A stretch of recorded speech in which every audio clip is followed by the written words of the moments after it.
ភាគទី2បន្ទាប់ពីភាគមុនយើងឃើញថានៅពេលនេះ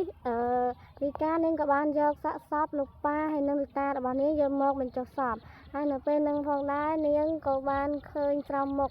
ដែលឆ្កែហ្នឹងបានយកមកឲ្យហើយនាងពិតជាចង់ជួបពួកគាត់ម្ដងទៀតខ្លាំងមែនតើនៅពេលហ្នឹងផងដែរឆ្កែមួយហ្នឹងវាក៏បានលើកទឹកចិត្តរីកាថាកុំពិបាកចិត្តពេកអីព្រោះ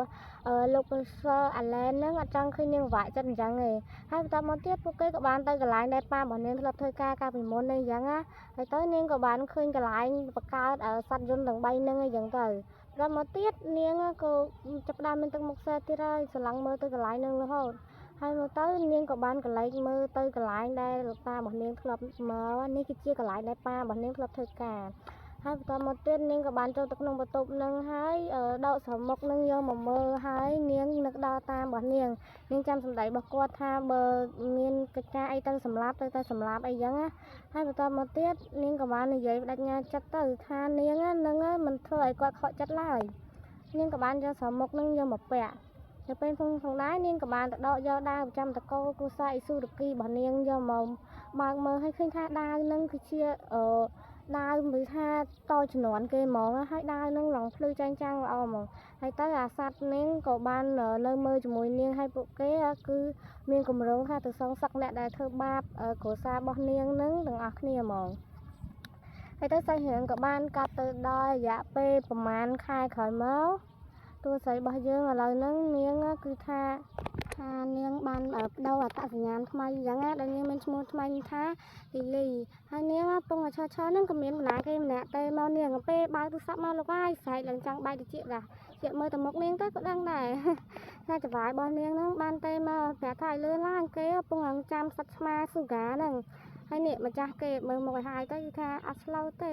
ហើយឡើងចង្វាយនឹងឃើញហើយគាត់ឡើងគៀងហ្មងចង្វាយនឹងម្នាក់ស្រីហ្នឹងគាត់គឺជាម្ចាស់ឆ្មាហ្នឹងអញ្ចឹងហើយខាងចង្វាយនេះក៏បាននិយាយសុំទូទៅកាន់ម្នាក់ស្រីហ្នឹងហើយមកបខំទូស្រីយើងទៅដែរថាឲ្យលឿនឡើងគេបញ្ញាប់ហើយសេវាកម្មមិនលឿនអ្នកស្រីបើកលីអីគេនេះ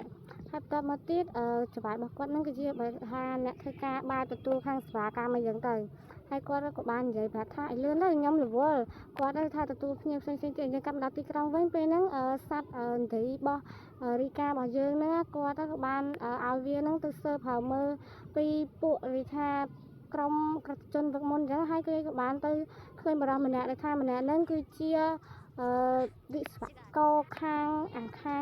គ្រឿងអេឡិចត្រូនិកអញ្ចឹងហើយនាងក៏ចាប់ផ្ដើមមកមើលខាងបេសកកម្មហៅឆ្មារបស់នាងវិញពេលហ្នឹងហៅឆ្មាហ្នឹងឃើញហើយឆ្មាហ្នឹងធ្ងន់ភ្លឺខ្ជិលខ្លាំងមែនតើក៏ប៉ុន្តែទោះស្រីយើងក៏បានដូរឈុតដល់គ្រាន់តែយកឆ្មាស្អាចាំបាច់ដូរឈុតពាក់ឈុតណាន់ចាអីណាគាត់ទៅរត់ខ្វោកទៅពេលហ្នឹងផងដែរអាវហ្នឹងវាក៏បានប្រែកាយជាឈុតណាន់ចារបស់នាងអីចឹងហើយទៅនាងក៏បានយកសំមុខមកពាក់ទៀតមានអីអាឆ្មាហ្នឹងផងដែរគ្រាន់តែឃើញទោះស្រីយើងពាក់ឈុតណាន់ចាភ្លាមវាក៏បានភ័យរត់ត្រូវចេញពី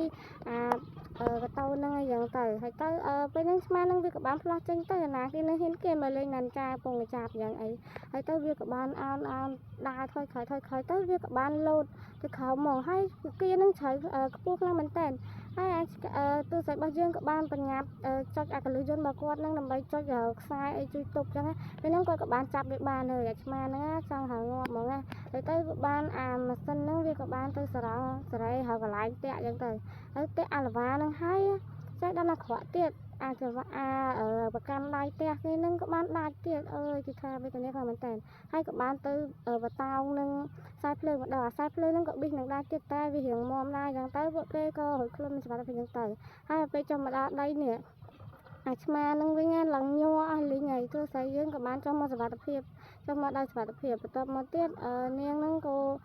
មើលទៅកាន់អាកូនឆ្មាហ្នឹងនិយាយថាសំទោសណាស៊ូហ្គាតែមិនមើលមុខស៊ូហ្គាទេចាគឺថាឡើងវាក់មើលមកច្បាយគេឃើញអញ្ចឹងឡើងស្ងន់ស្ងើហ្មងហើយទោះស្រីនិយាយថាអើយញ៉ាំស្ញឹងនិយាយថាខ្ញុំហៅនាងឃើញហើយចេះតែមានហ្មងហើយឡើងទៅបាក់គ្នានិយាយពីច្បាយទោះស្រីយើងវិញភ័យឡើងញ័រអស់លីងហើយសំទោសច្បាយអ្នកស្រីម្នាក់ហ្នឹងហើយអ្នកស្រីម្នាក់ហ្នឹងគាត់ថាទៅអញ្ចឹងក៏អញ្ចឹងទៅអីចាំខ្ញុំឲ្យតម្លៃឆ្មាតម្លៃដែលពួកឯងខំហើតមកគាត់ក៏បានជិះចេញទៅហើយច្បាយទោះស្រីយើងក៏បានស្ដីឲ្យទៅថាធ្វើការអីចឹងអត់ស្អាតល្អសោះតែមិនទៀតកម្មដល់ពេលទូស្រីយើងអានឹងពេលហ្នឹងគាត់ក៏បានត្រឡប់ទៅផ្ទះវិញហើយទៅគាត់ក៏បានមើលវីដេអូឃើញគេនិយាយថាគាត់ហើយនឹងឆ្កែរបស់គាត់នឹងជាមនុស្សក្រៅភពអីនឹងវាវូអីចឹងណា ហើយទៅនេះជាអាគារគាត់រស់នៅយ៉ាងវាមើលទៅអត់សូវទូលំទូលាយណាស់ណាតែហើយទៅគាត់ក៏បានបើកគ្នាមកបានឃើញក្មេងស្រីម្នាក់នាងគឺជាមិត្តភក្តិរបស់តួឯកស្រីមានឈ្មោះថាមេលីសាហើយនាងបកកាយធ្វើម្ហូបខ្លាំងមែនតើតែមិនបាច់មើលបកកាយធ្វើម្ហូបមែនតែមើលសភៅហ្នឹងហើយនាងក៏បាននិយាយថាចានាងអត់មានលុយឲ្យតួស្រីយើងទេប៉ុន្តែនាងនឹងខិតខំធ្វើការងារផ្ទះដើម្បីជាឈ្នួលសងជាមួយតួស្រីយើងអីចឹងណាហើយទៅពួកមកពួកគេក៏បានញ៉ាំបាយជាមួយគ្នាតែមកដល់ពេលយប់ពេលហ្នឹងម៉ាលីសានាងក៏បានគេងលក់អញ្ចឹងទៅហើយតួស្រីរបស់យើងក៏បានចូលមើលហើយពេលឃើញម៉ាលីសាដេកហើយនាងក៏បានទៅរៀបចំអាឈុតរបស់នាងនឹងជួសជុលឡើងឆាព្រាកទៅនាងអត់ចិត្តទេធ្វើម្ដងទៀតឆេះម្ដងទៀតហើយកាត់មកដល់បារម្ភម្នាក់ពេលហ្នឹងគាត់ក៏បានរត់គេចចេញពីអ្វីមួយហើយទៅឡើងស្លន់ស្លោហ្មងពងរត់ហ្នឹងក៏ត្រូវបានសារអីមួយតែគាត់ឡើងទៅលើបាតហើយពេលគាត់ពងដើរហ្នឹងក៏បានជួបជាមួយនឹងតួស្រីយើងពាក់ឈុតណាន់ចាពាក់នឹងឡើងខ្លាយហ្មងទៅទស្សយើងក៏បានសួរទៅថាការពី6ខែមុនតើណាគេគឺជាកន្លែងដែលទទួល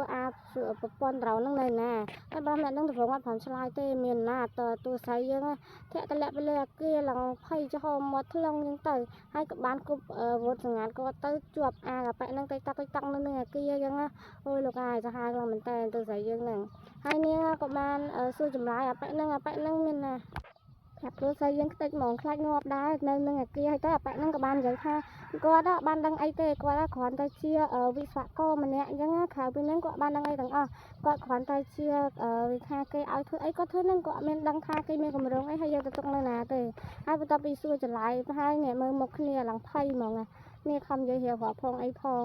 ហើយដល់ពេលឃើញអញ្ចឹងទៅទូស្រីយើងក៏បាននិយាយថាអូខេអញ្ចឹងក៏យ៉ាងហើយបន្ទាប់មកទៀតគាត់ក៏បានដោអាវុធសង្កាត់គាត់នឹងធ្លាក់អាប៉ែនឹងមកខោមឡើងបាត់កគ្នាចុងក្នុងសម្រាមទៅអើយសាច់កាំងតែមែនតើទៅ